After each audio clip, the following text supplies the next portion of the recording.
જ્યાં આપણે સદગુરુના ચરણે જઈને સમજણ નથી લેતા ત્યાં લગન જીવાત્માને સુખ નથી. આપણે એમ થાય કે આપણે તો બધું સમજવી છીએ, પણ આપણે કોણ છીએ, ક્યાંથી આયા છીએ અને આ દેહ છોડીને પછી ક્યાં જવાનો છે એ આપણને સરનામાની કશું ખબર નથી.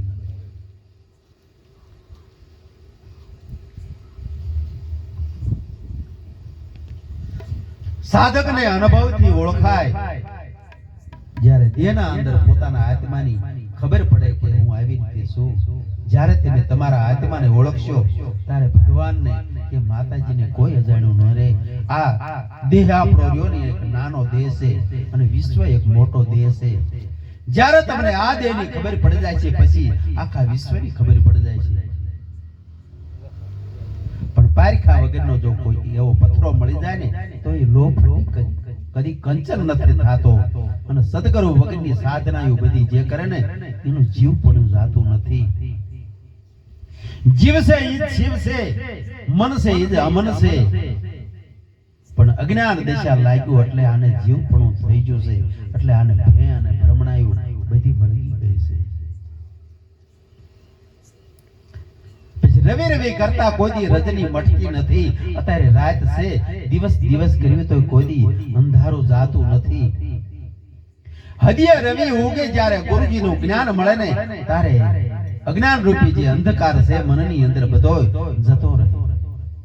તારે જરીક સુખની સીધી જણાય. જળજળ કરતા કોઈ દી તૃષ્ણાયું મટતી નથી. તડકેથી આયા ખૂબ તરસ લાગ્યો હોય તો જળ જળ કરવી, પાણી પાણી કરવી તો તરસ આપણી ચીપાતી નથી. આવો પ્રેમ રસ પીતા, ભક્તિનો રસ જ્યારે પીતા તૃષ્ણાયું તરત ટળી જાય છે અને આનંદની બધી નિધિઓ ઉભરાય છે. સોમણ અગ્નિ લખ્યો હોય કોરા કાગળે, લખેલા ઈંગારે કોઈ દી રોજ જગતું નથી. રતિ પાર જો સાચી અગ્નિ પ્રગટાય ને તો બધું જગી જાય.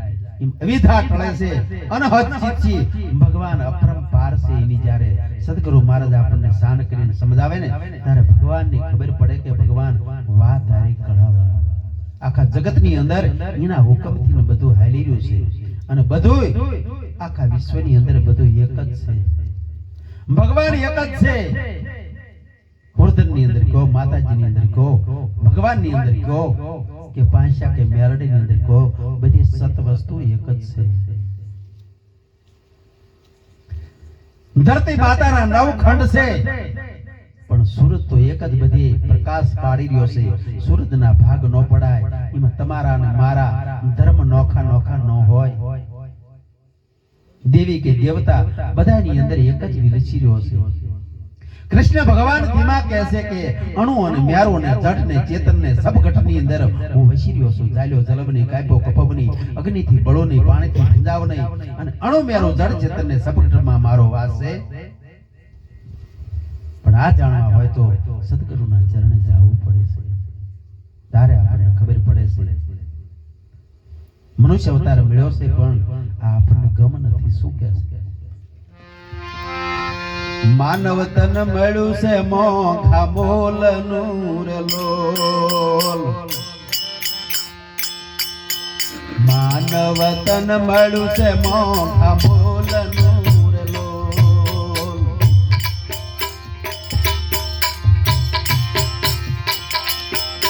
એક દિવસ રાખ મારો લાયજો આવું માનવ તન મળ્યું છે મોંઘા મોલ નૂર લોલ.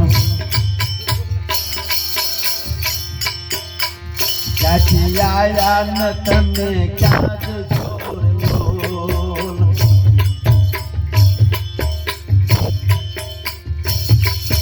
ક્યાંથી આયા ન તમે ક્યાં જ જોર લોલ. મરતા પેલા ગોતી લો મુકામ જો આવું માનવ તન મળ્યું છે મોંઘા મોલ નૂર લોલ. માનવ તન મળ્યું છે મોંઘા મોલ નૂર. માનવનો દેહ બહુ મોંઘા મોલનો મળ્યો છે. આ એક દી રાખમાં રોળી જવાનો છે. ક્યાંથી આયા ને તમે ક્યાં જાશો? આ મરતા પહેલા આનું મુકામ ગોતવાનું છે. હરકશો કઈ કરવાનો નથી. જે આપણે આજમાં પાછળ બધા ભેગા રહી અને સંતોના પુષ્પરૂપી ફૂલ ચડાવી રહ્યા છીએ, એમને એમનો હાથમાં ઓળખી લીધો હતો અને એમને મુકામ ગોતી લીધું હતું. આ માનવનો દેહ બહુ મોંઘા મૂલ્યનો મળ્યો છે. આ એક દી રાખમાં રોળી જવાનો છે. કોક એમ કહે કે લાખ રૂપિયા આપો તમે મને કિડની કાઢીને આપશો કે વાલ કાઢીને આપશો કે આંખો કાઢીને આપશો તો આપણે નો આપીએ. આ દેહ બહુ મોંઘા મૂલ્યનો છે, અણમોલી વસ્તુ છે. આજથી ભવસાગર તરાય છે, પણ એવું તો આપણે કઈ વિચાર કરતા જ નથી કે રોટલા ખાતા ખાતા રાડા ખાવા, નરક ખાવા, ફોટો અવનીમાં કૂતરા બિલાડામાં મારો વાસ થાય છે. એવું તો કઈ વિચારતા નથી. એવું નથી કે આપણે કાયમ માણા થાઈશું. 84 લાખમાં નો ફરવું હોય તો તમે તમને ઓળખી લીજો. દેહ તો માતાના ઉદરમાંથી આવ્યો ને મસાણમાં જવાનો છે, પણ આપણો જીવાત્મા ક્યાં હતો અને અત્યારે ક્યાં આવ્યો છે અને આ દેહ છોડીને પછી ક્યાં જવાનું છે એનું સંતો સરનામું ગોતવાનું કહે છે. આયા કાયમ રહ્યા નથી કોઈ રાજવીર લોલ.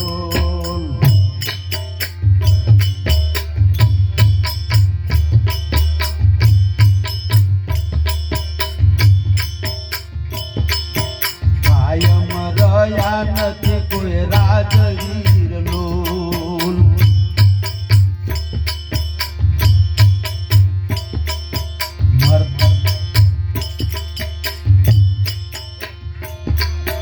છોડી દાદા ઘર અને કામ જો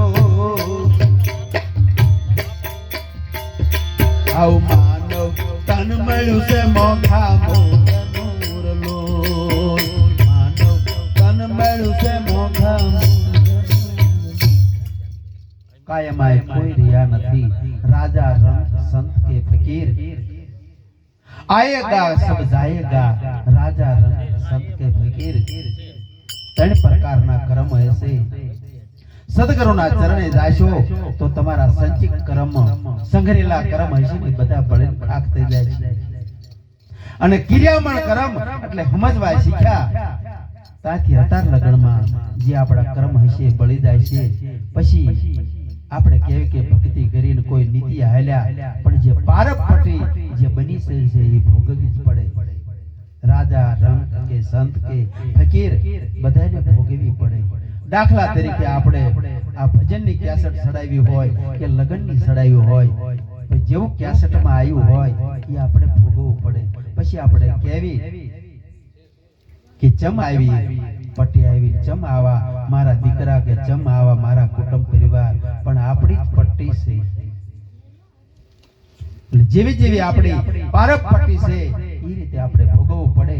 અત્યારે આપણે જેવી પટ્ટી ઉતારવી છે એ આપણા હાથની વાત છે. એટલે નીતિ અને ધર્મ બરોબર સાચવજો. મનથી કે તનથી કોઈને દુઃખ ન લાગે એવું તમે જીવન જીવજો તો તમારી પટ્ટી બહુ સારી બની જાય છે.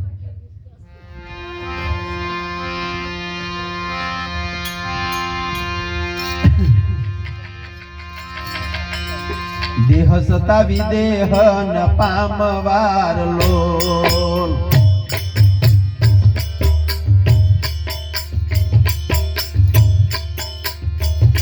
આ દેહ સતાવી દેહ ન પામવાર લોલ. ભગવા બધા પોતી ના ખેલ જો આવું માનવ તન મળ્યું છે મોઘા મોલ નૂર લોલ. એક દિવસ રાખમાં રોળાય જો આવું માનવ તન મળ્યું છે મોઘા મોલ નૂર લોલ. જનકપુરની અંદર સીતાજી એમના બાપુ જનક રાજા જનક વિદેહી કે આવી ગયા એમાં દેહ સતા વિદેહને પામવાની વાતો છે અને મનની અંદર જે પ્રકૃતિના ખેલ છે ને મનના તરંગ છે ને આ બધા તજવા પડે. આવું શું તો કહે છે કાળીદાસ મળદાનું યા ગામ શેરલો